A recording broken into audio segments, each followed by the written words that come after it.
तिथं तर फीस भरावं लागली.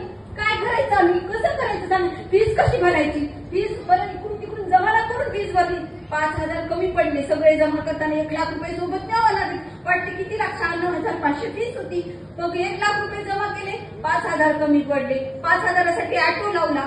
कापूस भरायचा होता, कापूस भरायचा होता तर भाव कमी. खूप विचार केला, काय करावा काय करावं. मी म्हणलं 5,000साठी तुम्ही कापूस नका नेऊ, परत भाव वाढला तर. पण भावाचं काय, उलट कमी झाला म्हणायचं. तेव्हा आम्हाला तुमचं नकोच, मला आम्हाला आमच्या हक्काचं द्या एवढंच मागणे. त्याच्यानंतर तुम्ही मुलीसाठी फी माफ म्हणायला कधी करायची मग माफ. आता मुलीसोबत उच्च शिक्षणाची मुलाची सुद्धा फीस माफ करा. आमची दिवाळी तर अशीच गेली, आमचं आयुष्य असंच चाललंय. कमीत कमी आमच्या लेकरा बाळाचा तरी विचार करा तुम्ही. आम्ही जगाचे पोशिंदे, आज आम्हीच उपाशी आमच्यावर राहायची वेळ आली. खूप अडचणी आहेत आमच्या, खूप भयंकर. पण आता या म्हणजे 2च एक मुद्दे आहेत. लेकराचं शिक्षण, जिल्हा परिषदची मुलगी मेडिकल ऑफिसला जाणं सहज गोष्ट नाहीये सर.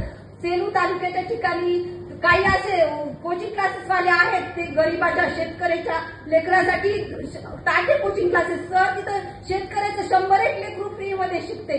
त्याच्यानंतर चव्हाण सरांनी सुद्धा माझ्या लेकराची 11वी 12वीची फीस घेतली नाही. मी सांगते तुम्हाला, मी फीस जमा केली, मग फीस जमा केली, सरांना दिली, सरांनी वापस दिली. मग मला आता हे काय करावं, असेच पैसे खर्चून जातील. म्हणलं परत आपल्याला काम येतील म्हणून अंगठी करून ठेवली. आज प्रत्येक दागिना म्हणजे काहीच हे नाही सर, प्रत्येक म्हणजे लेकराच्या शिक्षणासाठी, शेतीत घालण्यासाठी सगळं ठेवावं लागलं. आता शेतीत पेरणी झाली, पहिलं सगळं गेलं. आता परत आमच्या इथे हरभरं, सगळ्या गावाला माहिती आमच्या इथे हरभरं पेरलं.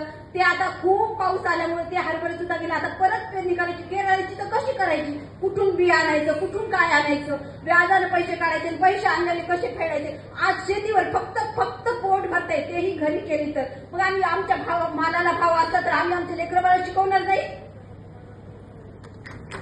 आणि आम्हाला आमच्या हक्काचं पाहिजे, आम्हाला तुमचं काहीच नको. आम्हाला आमच्या हक्काचं, आमच्या शेतीमालाला भाव पाहिजे.